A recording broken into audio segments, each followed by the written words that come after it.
Hi and welcome to episode number 63 of Dreamers and Doers, where I interview people who follow their passion and use it to make the world better. And I think that's you, Sascha. Welcome to the show. Thanks, Alex.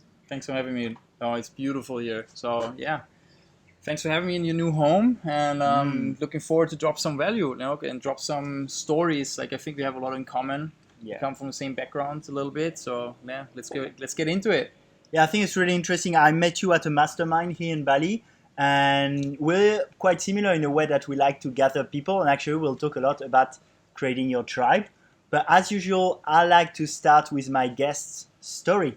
So, Sascha, you have had quite an interesting path. Can you share with us like all these changes that happened in your life and Absolutely. why? So I gave my first talk about this a couple of weeks back. So a friend of mine said, I want you to share your story. And I said, never did it. Don't worry, just do it. And I put up a PowerPoint. I called it Change Everything, because that's like the story of my life.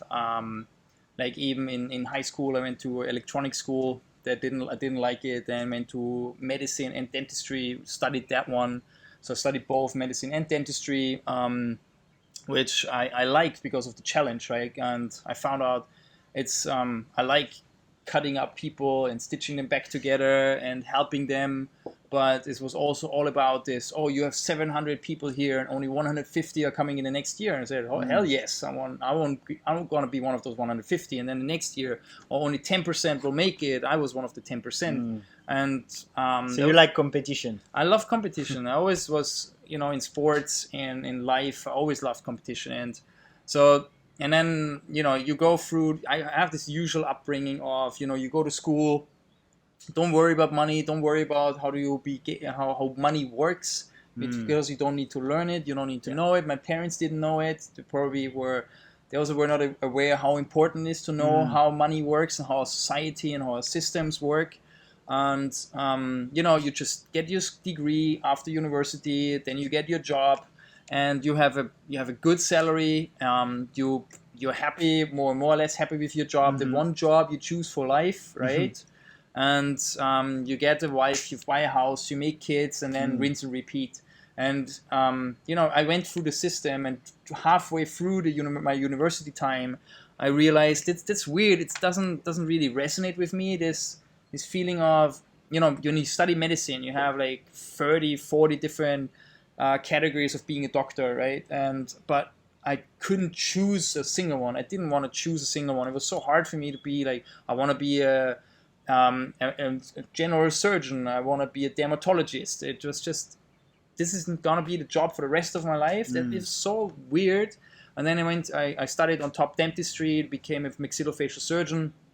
So I worked as a maxillofacial surgeon in a hospital, found out how in a hospital you're not getting treated that well as a doctor as I thought I would. I thought, you're getting in there, you're respected, you're going to be the person who's saving lives, but then in the end it's a workplace where everybody is just looking to have his edge, that I don't want to be mistreated from somebody. I don't want to be stepped on by somebody. I want to have my colleagues like me. And it's just a regular workplace where we just go in as patients, right? And unfortunately, the doctors are not getting treated so well from nurses and stuff because Anyway, long story. And then I decided, you know what, I'm going for dentistry. Forget the surgery, forget the medicine. Let's go into dentistry. Worked as a dentist. And then unfortunately had chronic pain. So I'm from this posture from working. I unfortunately got chronic pain every day, and now I was in a dilemma of, damn it, I'm now a full-fledged dentist. I can work. I was working in an office. I had the whole office for myself because the dentist had Parkinson, and I just took over. But I was working every day with pain, And then I did that for a while. Took some time off, like went backpacking for 13 months to really soul search, but didn't find it, didn't find my soul, didn't find my purpose. Went back into dentistry, more pain, until like 2017, I couldn't take it anymore. And then, looked into money, finally. I was 33, and then I finally looked into what is money. It's so interesting because I started looking into it 4 months ago. Yeah. And I guess you read Rich Dad Poor Dad, which is a classic. I started reading it later. But I looked into podcasts, I looked into investing, but not Rich Dad Poor Dad. But oh no, sorry, it's not true. Actually, one of the first books I read. Okay. You know, and it was Classic. absolutely game changer. It is a game changer, and I started reading it again, like a couple of months ago, and there's one thing which resonated with me so much, which is the more you're specialized, the harder it is to find a new job. You know, so I was so specialized in dentistry that for me it was so hard for me to find a new profession. I was looking for years because I had this pain. I was looking for years for a new profession, and I'm like, okay, I cannot write like copyright. I cannot do marketing. I cannot design. You know, I cannot even be a waiter because I never worked as a waiter. I felt like, damn it, I don't know what else to do. Right? I cannot put a product on a market because I have no idea how to put product on a market. So this whole years of, you know, not knowing what to do. That was 2 years ago. Wow. That was 2 years You've ago. gone so fast. Yeah, and then the 2 years were crazy. So in 2017, I looked into money and investing in index funds and Warren Buffett and what to do. And everybody says, oh, if you put $100 aside each month from the moment you're born, when you're 30, and you put it in index funds, and when you're 30, you'd never have to work a day in your life. And that's also a tip I would give everybody out there. If you have a baby, like I'm 35 now, so a lot of my friends have babies. And, you know, I was brought up with, you know, you give your child some money on a bank card when it's born, and when it's 18, you give it the money. But then you lose like 35% of that money because of inflation, right? Every year, 2% inflation, 18 years. But if you put that money, if you put that money in an index fund, suddenly your kid turns 18 and you tell your kid, now you have dividends every year from that money. Now you have $1,500 or euro a year, which is just there for you. But if you keep putting some money in until the moment you turn 30, suddenly this becomes like $15,000 or $20,000 a euro, which you get dividends per year. Yeah, because you get compound interest. You get compound. You reinvest your. You dividends. get compound interest. Yes, exactly. Yeah. And then until when you just put this money on the side for 30 years, you never have to work a day in your life. And that's what I was reading in 2017, and I said, oh my God, I missed the train. I'm already 33, and I can't do that. But that's the advice I give everybody. But then I found Bitcoin. I looked into blockchain. I said, this is amazing. The technology will change so much. Decentralization, no authority. Nobody can control it. You can be your own bank. It's the first asset in the history of humankind you really own.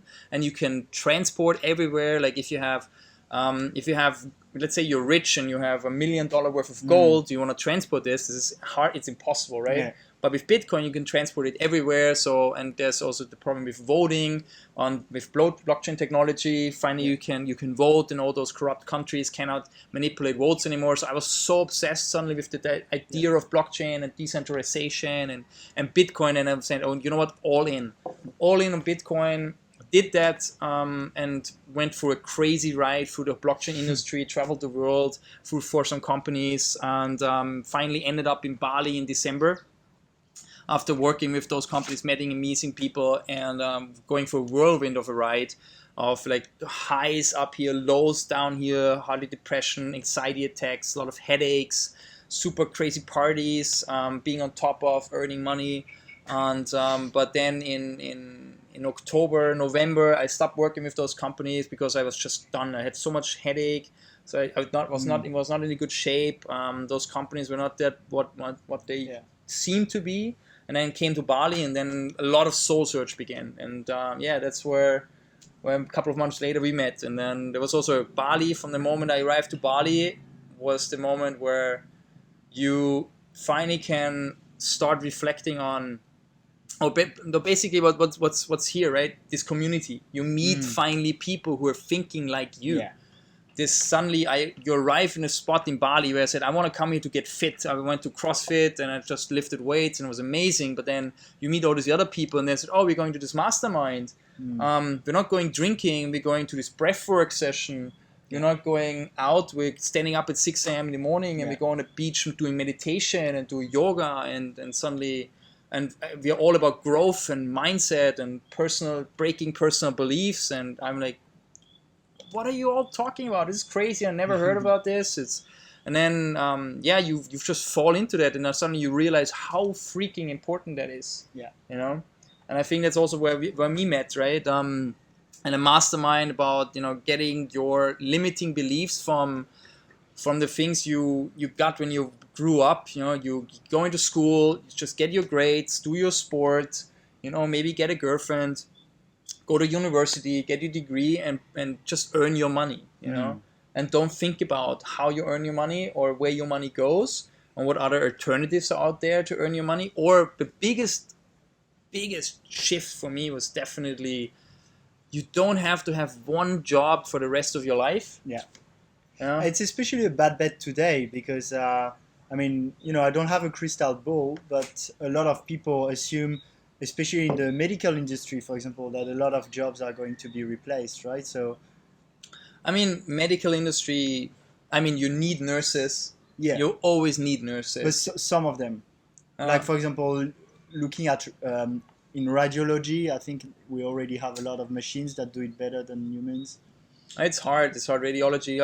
If you can trust, And anyway, my point was like, I think it's cool in itself to change, and that's what life is. But it's probably what has become something interesting might become more and more necessary. Yeah, in a way. Absolutely, 100%. Like, that's what I see, and that's also what I like more. What about, like, me as a person? I am a person who likes change, right? That's why I named my talk "Change Everything," because I always change everything. I changed from since I'm 11 to since I'm now, and now my newest project and my passion is now creating community, creating a tribe, creating a business tribe of entrepreneurs, of people who are passionate about what they're doing and killing it in business. And I call it BIG Forum. It's the BIG community. You can find it now on Facebook, on Instagram, and we're doing amazing events here in Bali, and soon also in other cities. Next stop is Bangkok. I franchise it out and want to create a business community all around the world, where with people who are passionate about what they're doing, they're great in what they want to achieve in, and are just amazing human beings. And what I saw now, everybody wants to be part of a tribe. Everybody wants to be part of a community. And we want to create a community with the BIG Forum, with the BIG Tribe. It stands for Business Gangsters. So I feel like everybody is a business gangster, because we are freaking badasses in what we're doing. It's not easy to just go out there, sit by yourself, and freaking do it, and with your friends at home probably thinking you're crazy or just having an amazing life. I think it really resonates when you talk about tribes. I came back to Bali 2 weeks ago. I was a month in Paris with family, old friends, and it's true, when I'm there, I'm a bit of a, different in a way. Like, people don't think I have a real job or that I've gone crazy or something. And it's true that after a month is fine, but after a month, I was really happy to come back here and be like, my tribe, and not feeling too challenged or even a bit judged all the time. So I think, like, we can talk about even evolutionary speaking, we were designed to live in tribes. And I think what's interesting with tribes is we live in a world where it used to be that's your tribe. Now you have to find your tribe, and it can be global anywhere in the world because you listen to all these influences. So there's a bit of a harder search there. But what I find cool is I can stay in alignment with who I am here and my core values, and find a tribe, which was probably not possible a few like 50 years ago or something. So I'm fascinated here in Bali about building tribes, and I'd love to hear your opinion on, like, how do you find your tribe, or maybe it means building one. Like, what advice would you give to people who are like, well, I know what my values are, I know what I want out of life, but my environment makes it a bit more challenging. It's not really a thriving environment. Yeah, that's a big one. So I came to Bali and had this issue in January that, I want to do something else, but I don't know what. Where am I good at? What is my passion? Where do I enlighten myself? Right? Where do I set myself on fire by doing it? And this is a long search, but what's really helpful is to learn how to meditate, definitely, because especially when you work with cryptos, I feel you want to meditate. Otherwise, you go crazy. yeah, I think it's hard to meditate when you're in crypto because you're constantly thinking just about this. And no, like I went away from crypto and just sat down for like weeks and thought about what to do and just occupied myself with stuff. But then amazing things happen. I just went to workshops, different kind of workshops, and then I found different things which I like. And let's talk about that. Women love or are so good in creating circles and creating a little community and just sharing their problems with each other, but men don't. Like I can't much remember many times where I shared with friends or family, male friends or male family, my problems or my issues or my concerns, right? What I did was in the book, Men Are From Mars and Women Are From Venus, this great book from the 90s written by a PhD professor who researched for 7 years behavior of men and women. He just put it perfectly.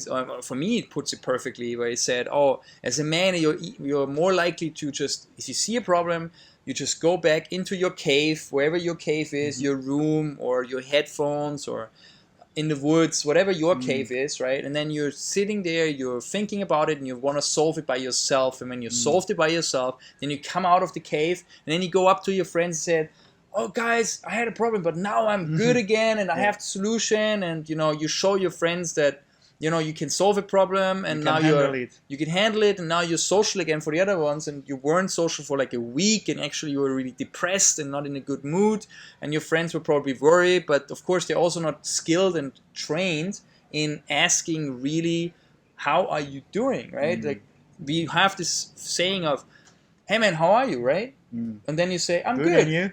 Exactly, and that's it.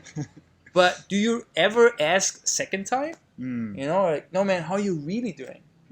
Share. You can share with me. You can share how was your day, how was your weekend, how you been. And we never do that. And I experienced that in Bali. I met this men's group. Like women are so good in putting a women's circle together, and men can do the same thing. And they have these amazing men's groups here. You just go in, and the one thing they say, you don't share about what's going to happen in here. Nobody's coaching you. What else men do? They're like, okay, you have a problem? Oh, I have the solution. I tell you the solution. But who wants to hear that? I want to share my problem. I don't want to hear your solution to my problem. Maybe you don't. I don't want to be coached. And I did that for weeks. I went there every week, listened, learned how to articulate my problems, articulate my desires. And it helped me. Now I know my 10-year passion vision, which is like, I want to create this community, this BRG community, but my real, which is, I want to have that as my legacy, right? I want it to be there in 50 years, and everybody's happy that you are happy that you're for 50 years, you're in that community. But on top of that, my passion project is like, I want to create a Big Brother program, a Big Brother program for kids who were bullied in school. Like I was bullied in school. I know how hard it is, but I changed completely. As soon as I entered university, I did a 180 degrees turn about my personality, and everything became much better. But there's such a little things for like a 12-year-old, 13, 15, 17-year-old. If I would love them to teach that, to change how they get treated in school. That's my passion project, and I always had that in mind, but there was this limiting beliefs or I didn't know how to put it into a tangible plan. And now it's a 10-year plan. That means for me now I don't have to stress out to start it. I just have it in my head that I will talk to people about it. And there's a parent out there who says, please, can you take my child for like 2 hours a week? I will do it, and that's the start of the business, right? And in 10 years, hopefully, it's a real business which makes money. But on that path, I will work on my other passion project, which is this creating community for business entrepreneurs who want to just freaking help each other and share their and just change their lives. I think you nail it here with the passion. Like when I was choosing what I wanted to be an entrepreneur in, I listened to Steve Jobs and Peter Thiel, and they talk a lot about how you want to do something you're passionate about because it's going to be for a long time, right? And I can hear when you talk that you have that patience and at the same time that consistency that makes it work. So I think that's a really interesting point. And also about limiting belief. It's so true that I feel in this tribe here in Bali, like when I spend a bit of time here, my limiting beliefs, they go away so fast thanks to that environment. And especially, for example, where we met at Jeannie's mastermind, there was that 12-year-old entrepreneur, Hanley Swan. She does conscious fashion and she's on stage and she's like, well, when you were a kid, you had all these dreams and now you're an adult and you care so much about your opinion over the people that you don't do it, and you have a 12-year-old telling you that, and like then you're like, oh yeah, I'll just go for what I want, and like that environment is so important, I feel.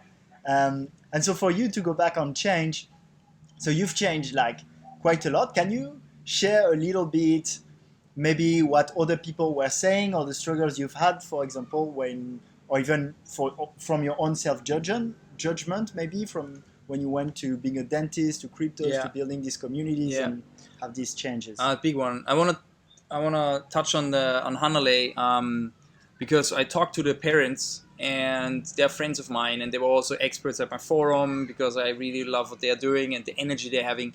What the father said, or they always try to give her the opportunity to voice her opinion. So for me, that meant they try to give her a voice. And I think it's so important, not only for kids, but also for us adults, that we voice our wishes, our dreams, our passions as much as possible. So for me, that means I go out and tell as many people as possible about my Big Brother program, about my BRG community I want to create. Because it's not for me telling them and being pretentious or something. It's also for myself that I learn to articulate my vision better. So the more I talk about it, my elevator pitch, like my whole message will get much better. And that's what I learned from Hanalei. She just talks so much. They just encourage her to talk. And so that's why she became so good, And then it's the same not only for kids. Like, teach your kids how to talk, give them the chance to voice their opinion, but also for us as adults. If you have your 9-to-5 job, that comes back to when I was a dentist. Suddenly I experienced crypto, and there was this burning desire to freaking know so much about crypto. I just wanted to talk purely crypto.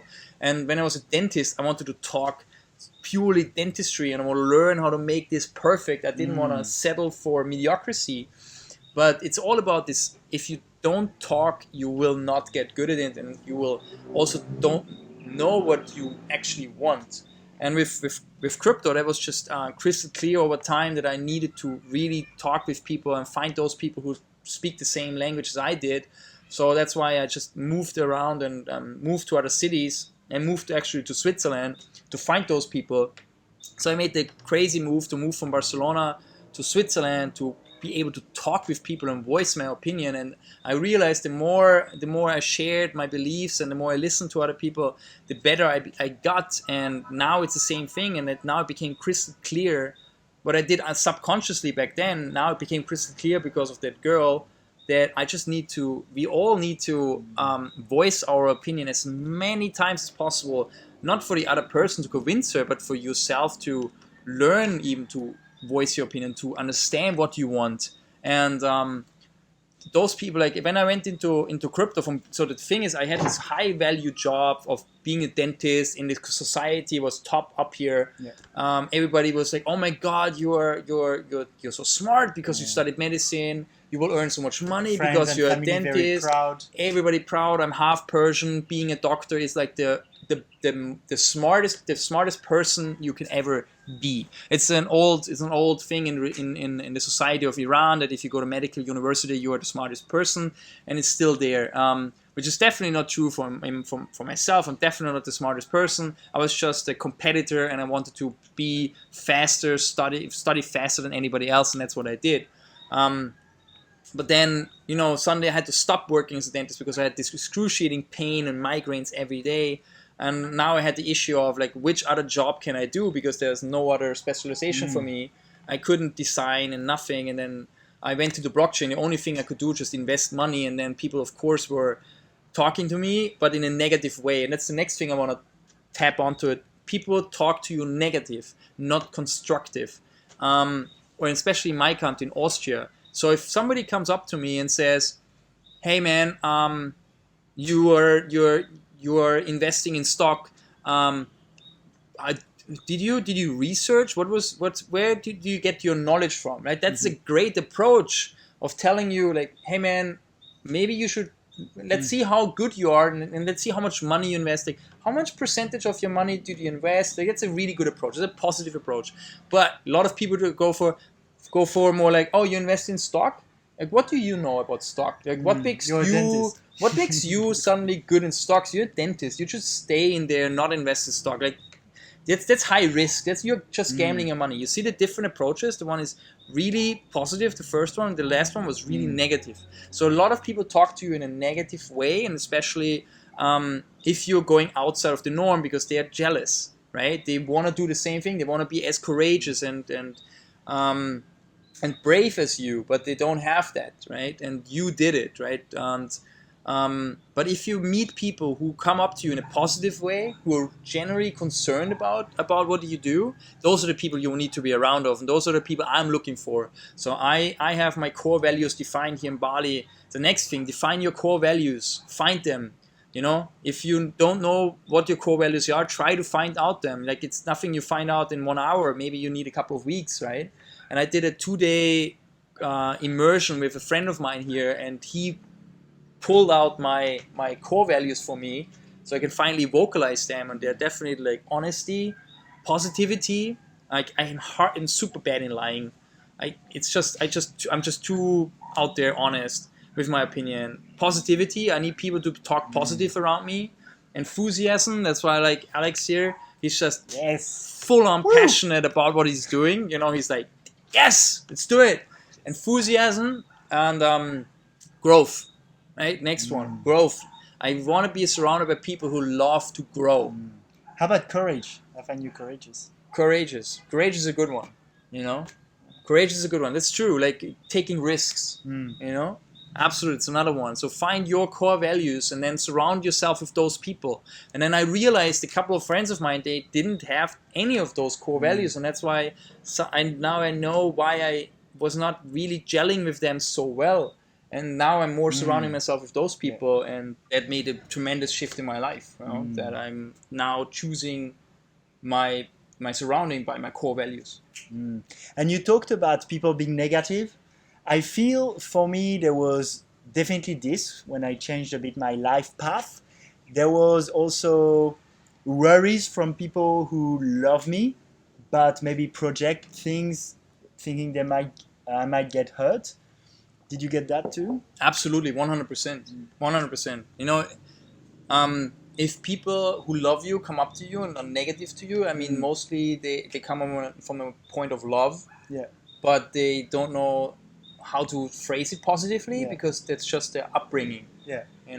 And so I had to learn now to not take it personally, which is hard for me, because and just to realize they just love me and they are worried about me, and it hurts, but that's just the way of communicating. And there's also, for me, there was also something which is obviously a judgment or an opinion of other people, but also a self-image I had of myself, which was something around status. So you were a dentist, I did the best business school in France, and at some point when you start over with a beginner's mind, in people's eyes, but also in your own eyes, you become like, that person that had a high status that becomes, less considered in a way and have less significance. And we all like to have that status, right? Was it something you struggled with a bit? Yeah, 100%, 100%. So I come from a doctor family. I started to be a doctor, and I worked promotion on the side, selling some beverages, but just this, and then working as a doctor and being that person in society and people treating you outside of your job like this, and then suddenly,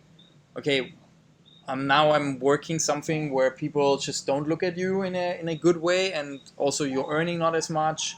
You're starting as a total beginner. Also, this now, and what's a big mindset shift is what I learned here in Bali is, I come from a world where you probably also, you need 3-4 years at university to learn it, and then you are ready to work.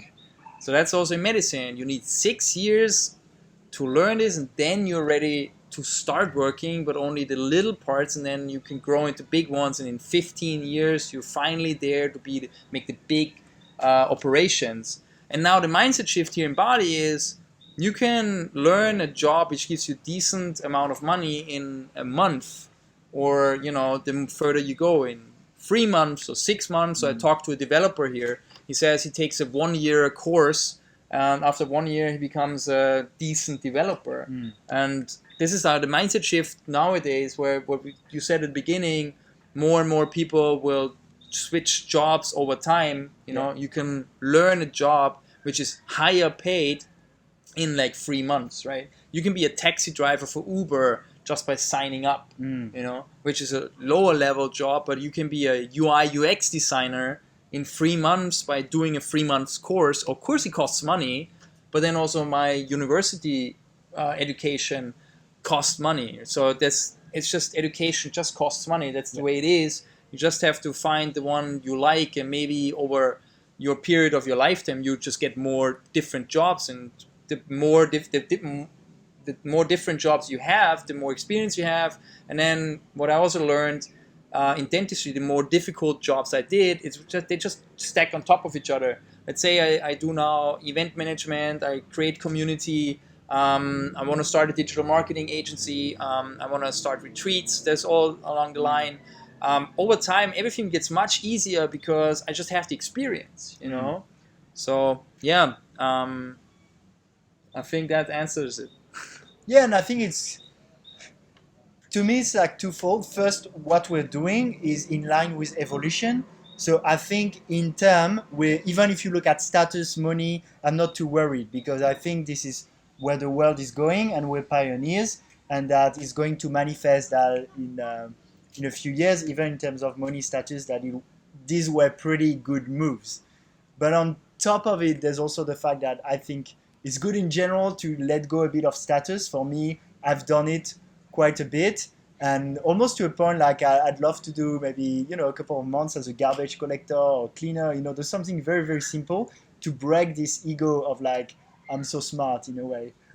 Yeah, that's a big one. Get rid of your ego, because you get so much freedom. Then you just do the things you want to do, or the things that vibe with you. You don't think too much about your own self-perception and status and what other people think. And it's 100%. If your ego, your mind is your biggest enemy, Like, if you can wake up every morning and be passionate and in good mood every morning and the whole day, then you tricked your mind, like you conquered your mind.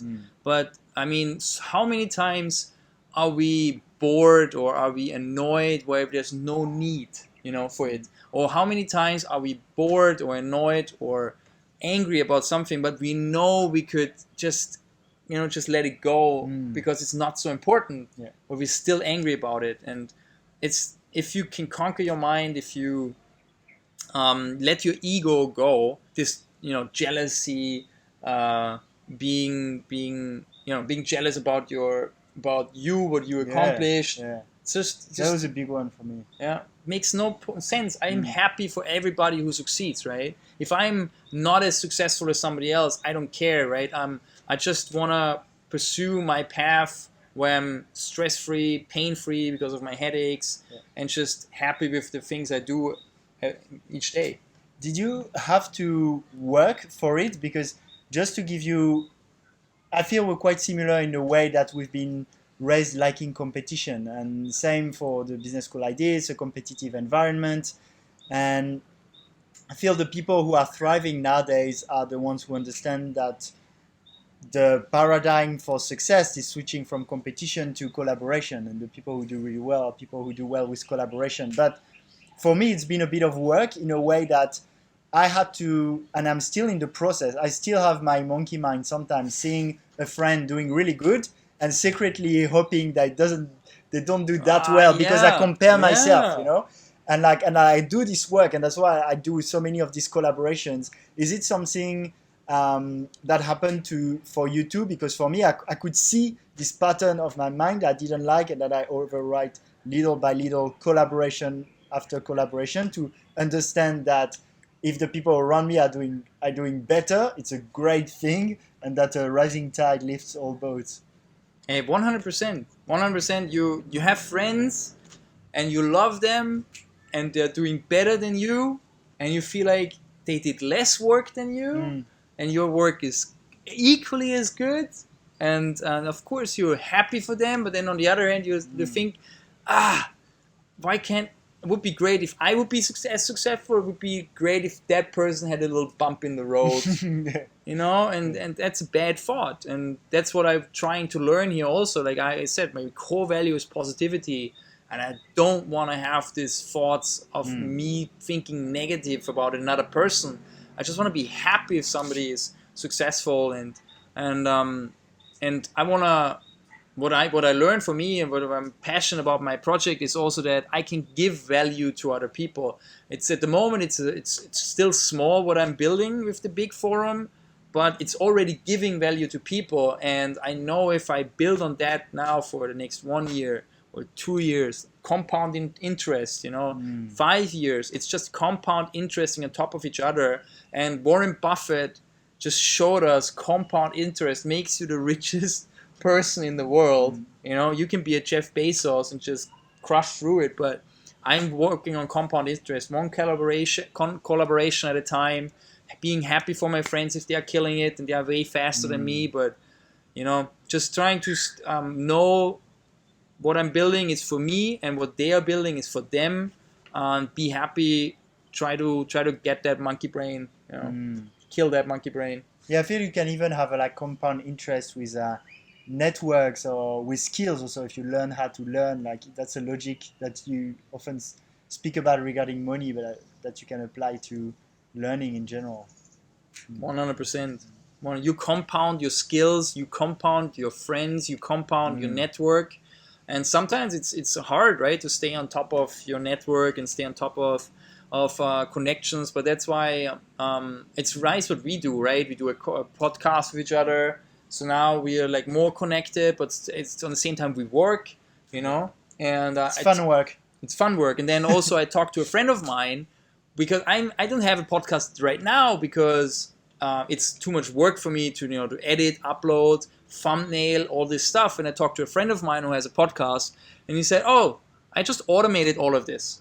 I record the podcast, put it in a Google Drive, and then I have a virtual assistant in the Philippines who cost him $5.50 an hour, and this person is doing now everything."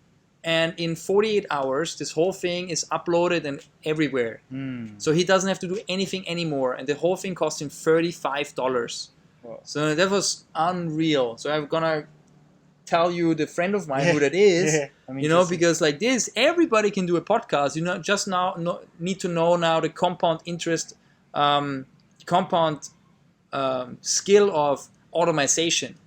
So this friend now will teach me more on automation, so I can, get better in that one and compound on my ventures and on the content I'm producing, because I want to produce a podcast also. I enjoy having great talks with great minds, but I don't enjoy what comes afterwards. Not a single bit. Yeah. And so we talked a lot about change, and you've changed a lot. What's your best coping mechanism to handle change well? You talked about meditation. Do you have some routines, some strategies because change is part of life, but it's often hard. The human mentality tries to often resist change. How do you make it easier to change and evolve?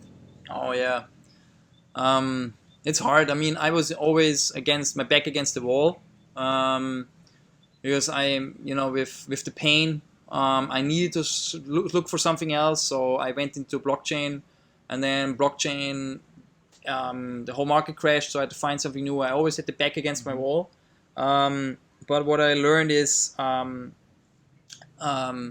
if you make a decision, you have to be, or I or maybe should be 100% behind the decision. If I did decisions, I took decisions, and then didn't get results, and I was worried, I was angry why I didn't get any results, and somebody else got results. Especially a YouTube channel, we did a YouTube channel and a Twitter account, but we didn't get results, but somebody else did, and we said, why he's not as good as we are. But then they believed 100% their message, and same, it's not only about what we do in this podcast. Like, I believe 100% everything what I just said, and Alex also. That's why he's so authentic in all his Instagram or Facebook, what I'm following him on the podcast. But it's also for yourself, right? If you are sitting in front of your computer, or if you're in the work and you take a decision to start a side hustle, or to learn a new skill, and you say, okay, now in the next 6 weeks I'm going to learn the skill of designing or of copywriting, then believe that. Just believe that decision. Just take that decision with the 100% belief. I will do it. Yeah. It's not, I'm trying to. No. Full on has to come, right? I always compare it with my time when I used to snowboard a lot. So I was in a park and jumping, crazy jumps and on rails and whatever. Because I'm Austrian, that's what we do. Or used to do. Now it's way too expensive. So I was these big kickers, these big jumps, like 5 to 13 meters. And I was standing on top of them, and sometimes I didn't jump far enough, so I just hit the flat part and not the nice part which goes down. And it always hurt. It hurt like hell. And the problem was that I was not fast enough, So I started on the top. Committed enough. Yeah, I was started on the top, and then I just did little breaks before I jumped.